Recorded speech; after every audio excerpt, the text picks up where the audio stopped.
And we start right here tonight on the Night Team with a rare move. It's a property tax cut. That's right, a decrease. Voted in tonight by the Jefferson County School Board. Hello, everybody, and thank you for joining us on the WHAS 11 Night Team. I'm Doug Proffitt. Tonight, we're breaking down the savings you'll be seeing and why it happened. WHAS 11 Night Team's Alex Dederer and photojournalist Levi Hammer found that in reality, one increase is actually leading to this tax cut. Alex, how is this going to work? Well, Doug, JCPS property taxes are going down for homeowners, but that's because of rising property assessments throughout Jefferson County. So to break it down simply, residents are paying more property tax, but less in school tax. The JCPS board announced tonight that $31 million additional dollars is still going to be brought into the school district. All in favor? Ayes have it. Instead of an increase, this time it's a rare property tax decrease coming your way from the Jefferson County School Board. Going into next year with what we have agreed on, yes, this is the correct number. Here's how it breaks down. The real estate tax is going down 2.5 cents from last year. Personal property is going down 3.3 cents, and motor vehicle tax stays the same. Under the new rate, a Louisville homeowner would pay $735 in school tax on a home that's assessed at $100,000. That's down from $760. Does this give us enough revenue to meet the needs of the district for the next year?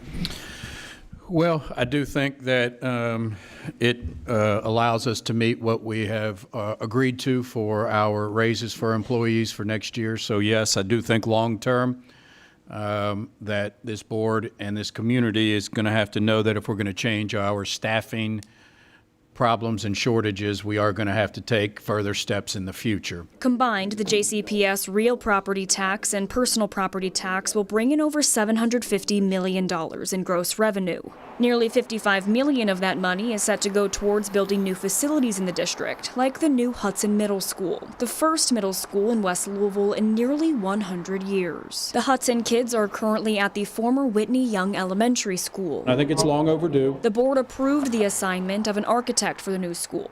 Polio says this decision will now move the project forward quickly. I like to say it quickly, meaning overnight, but that's not the case. But what it does mean is architects and engineers begin working on the building immediately for those plans. Hudson will sit at 18th and Broadway, the site of several failed projects in the past, including the former unfinished site of Passport Healthcare. From, I believe, a Walmart to the Passport building, which you now see remnants of that Passport building standing, rusting there.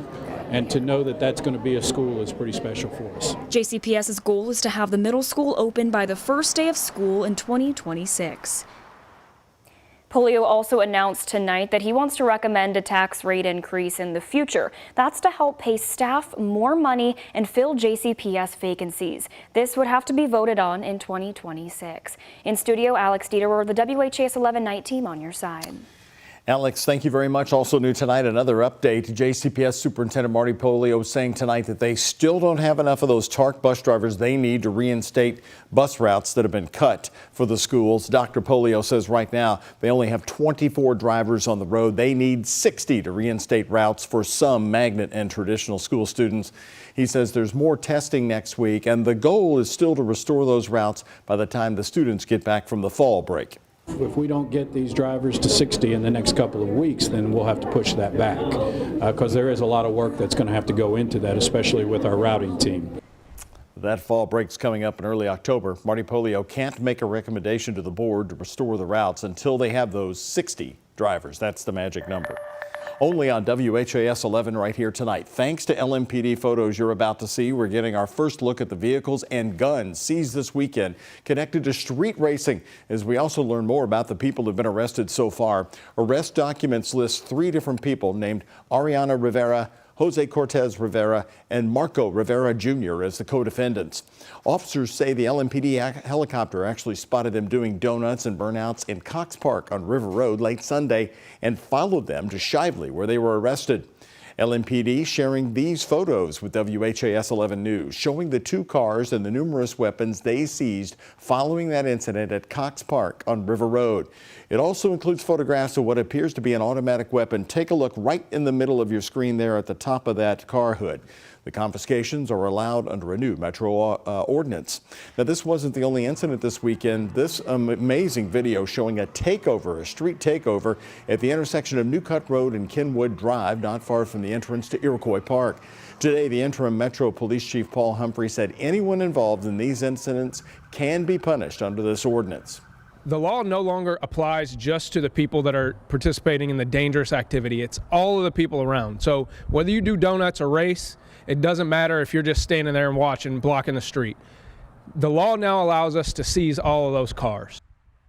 Chief Humphrey says they don't have to catch people in the act. The ordinance gives them up to a year to identify the participants and seize their vehicles.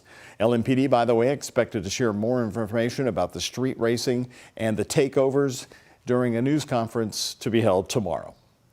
New surveillance video from a nearby business is showing us the moments before an attempted carjacking that led to a police shooting outside the Outer Loop Walmart. He's taking his shirt off, but you can see the gun he had a gun in his waistband too. The video from the Peddler's Mall security camera showing the suspect, Randall Allen, running right toward the Walmart store. It's where Metro Police say he then tried to carjack a woman who was sitting in the pharmacy drive-through lane in her van. The Peddler's Mall manager, who did not want to be identified, told us the suspect first tried to get into two cars in their parking lot. He could have very easily grabbed somebody walking through the parking lot. Can you see the gun? Mm-hmm. When he gets right here, when he's taking his shirt off, you'll really see it. See it? Allen survived the shooting, and police are telling us tonight that he does remain in the hospital after he was shot by that officer who arrived at nearly the same time he was getting into the woman's van, according to police. Allen is charged with resisting arrest, unlawful imprisonment, and wanton endangerment, among other charges. Louisville native and former UK and NBA star Rajon Rondo will not be serving any jail time after pleading guilty to a gun charge. Indiana State Police troopers arrested Rondo in January after they say he was driving recklessly on I-65 with a minor in his car. A trooper found both marijuana and a loaded gun in the car. Today, Rondo pleaded guilty to unlawful carrying of a handgun in a deal that dismissed his marijuana charges. He's going to be put on probation for the next 6 months. Brand new here on the night team, it's lights out on the battle to harness the sun in southern Indiana. A proposed massive solar farm won't be built on farmland now. It's a story we've been following closely here on the WHAS11 night team. The night team's Taylor Woods and photojournalist Elijah McKenzie headed back to Madison as the final vote put twilight on the controversy.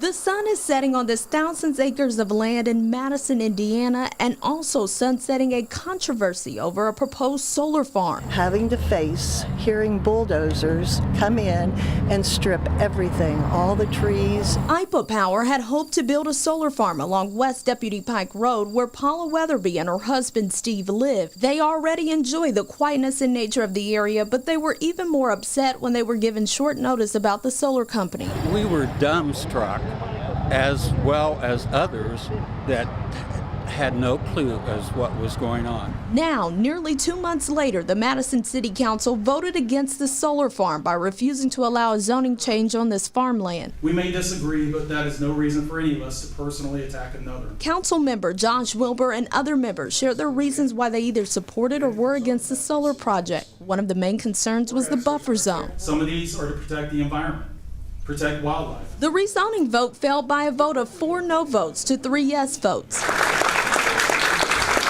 It's not something that you want to wake up to in the morning and look at. Everything we've looked at has been hazardous and not safe. Studying it, researching it, I'll become on the negative side of it real quick. Most residents at the meeting were pleased with the council's vote. Erica Wilson acknowledges the sense of community and civic government over the past 2 months. What we saw tonight was what happens when people come together, tell their government how they feel, do their homework, do the lead work, and show up and be present and engaged in the political process. The Weatherbys are relieved about the situation. Now they and others can enjoy the nature around them in peace. This has been a big win for us. Now they and others can enjoy the nature around them in peace. Taylor Woods, WHAS 11 night team on your side.